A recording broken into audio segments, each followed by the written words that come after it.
Mesdames et messieurs, bonsoir et bienvenue. C'est le retour sur vos petits et grands écrans de votre tribune hebdomadaire d'information sur l'action publique et gouvernementale qui vous concerne directement. Début septembre, nous sommes exactement le mardi 10 et le CICG vous offre d'examiner à la loupe les grandes décisions et perspectives au titre de cette rentrée scolaire 2024-2025. L'inspecteur général, le coordonnateur général Koulibaly Adama est avec nous.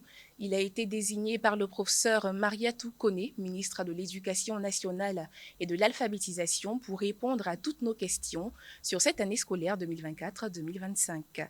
Mesdames et messieurs, honorables invités, le lundi 2 septembre 2024, au lycée moderne d'Aniama, en présence de membres du gouvernement, de représentants des institutions de la République, de partenaires de l'école et des segments constitutifs de la communauté éducative nationale, Madame le ministre de l'Éducation nationale et de l'alphabétisation, le professeur Mariatou Koné, a officié la traditionnelle réunion solennelle de rentrée de l'exercice courant. À cette occasion, Madame le ministre a partagé avec ses hôtes du jour la substance du bilan de l'exercice écoulé et fixé les grandes orientations et directives de la nouvelle année scolaire, donnant ainsi le ton et les couleurs de la reprise des activités d'enseignement-apprentissage dans notre pays. Fixée au 9 septembre 2024, la rentrée des classes 2024-2025 se déroule depuis hier sur l'ensemble du territoire national. À ce jour, le point des élèves inscrits en ligne se chiffre à 1 596 765 contre 2 600 000 attendus, soit un taux d'inscription de 61,4%. Il importe aussi de noter que grâce aux efforts de l'État, cette année encore, le ministère de l'Éducation nationale et de l'alphabétisation enregistre d'importants acquis. Il s'agit, entre autres, de l'ouverture de 118 nouvelles écoles préscolaires pour 356 salles de classe, de 279 nouvelles écoles primaires pour 1760 classes et de 79 nouveaux collèges, dont 68 de proximité. L'acquisition de 34 098 tables bancs pour un coût de 2 milliards, l'acquisition de 4 116 957 kits scolaires pour les élèves du primaire pour un montant de 8 milliards 69 81 384, l'acquisition de 10 156 372 manuels scolaires pour les élèves du préscolaire, du primaire, du CP1, du CP2, d'un montant global de 12 milliards de francs dans le cadre de la mise en œuvre du programme national d'amélioration des premiers apprentissages scolaires. L'acquisition de 1 044 000 manuels scolaires pour 120 000 élèves de 6e et 5 000 élèves de 5e pour un coût total de 3 milliards dans le cadre du dispositif de prêt de manuels scolaires dénommé Bonamas. La création de 24 circonscriptions de l'enseignement préscolaire et primaire. Mesdames et messieurs, tous ces acquis s'inscrivent dans la dynamique résolue d'amélioration de nos capacités d'accueil, de l'équipement des établissements et du taux de rétention des élèves à l'école.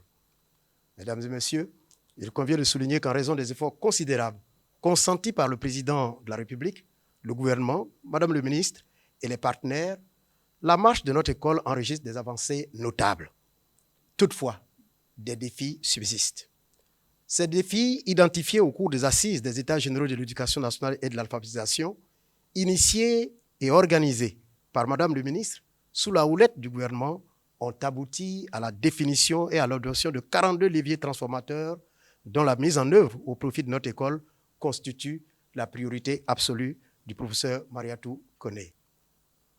La rentrée scolaire 24-25 intervient donc dans un contexte de sursaut marqué par l'opérationnalisation de réformes qui complètent et renforcent de manière progressive celles déjà initiées au double plan pédagogique et administratif par Madame le ministre depuis sa prise de fonction.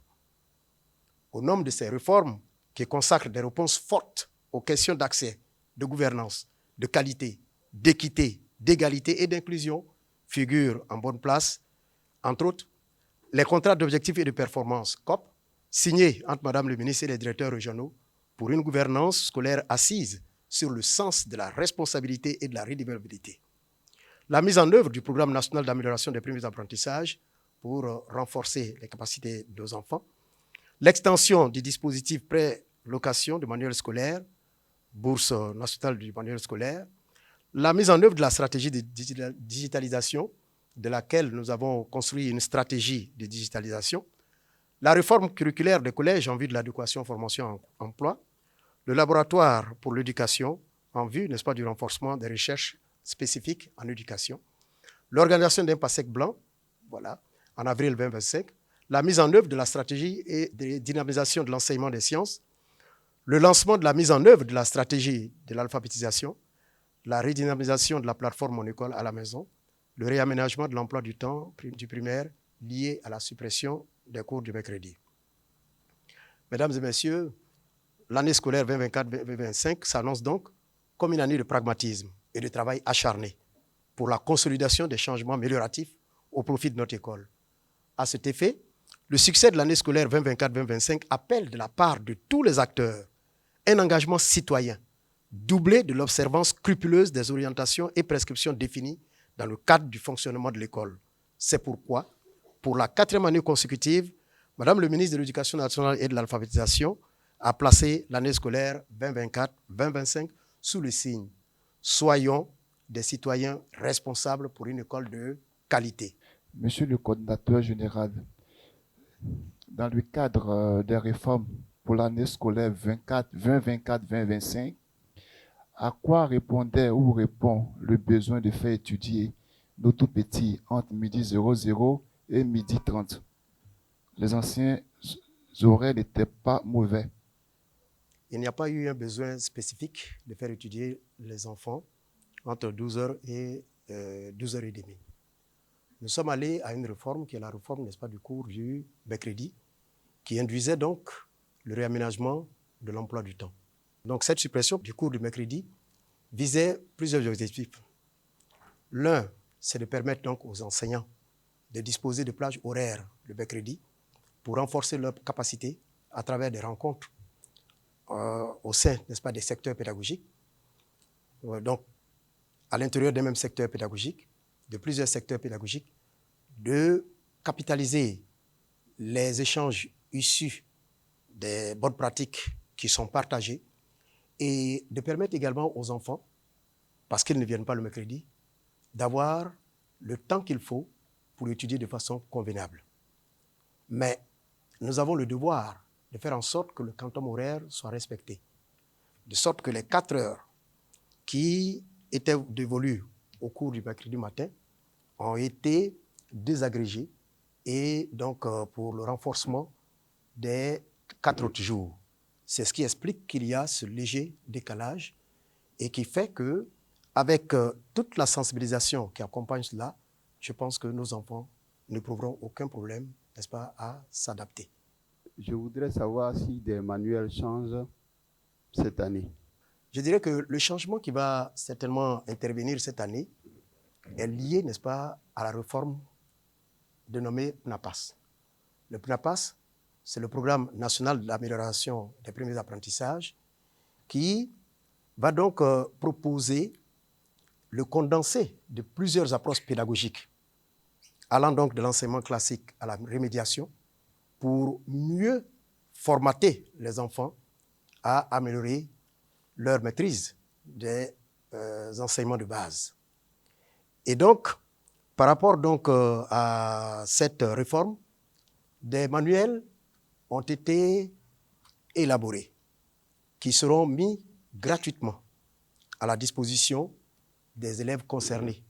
Il s'agit des élèves, n'est-ce pas, du préscolaire, du pré-primaire, du CP1 et du CP2.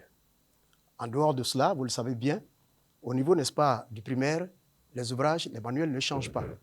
Les éditions qui sont utilisées sont de mise toute la durée, n'est-ce pas, de l'année, et il n'y a vraiment pas à se poser des questions à ce niveau. Merci à tous, chers internautes, chers participants. Notre point hebdomadaire d'information gouvernementale prend fin ici. Sur la rentrée scolaire 2024-2025, nous avions pour interlocuteur Monsieur Adama Koulibaly, inspecteur général, coordonnateur général, au nom du professeur Mariatou Koné, ministre de l'Éducation nationale et de l'alphabétisation.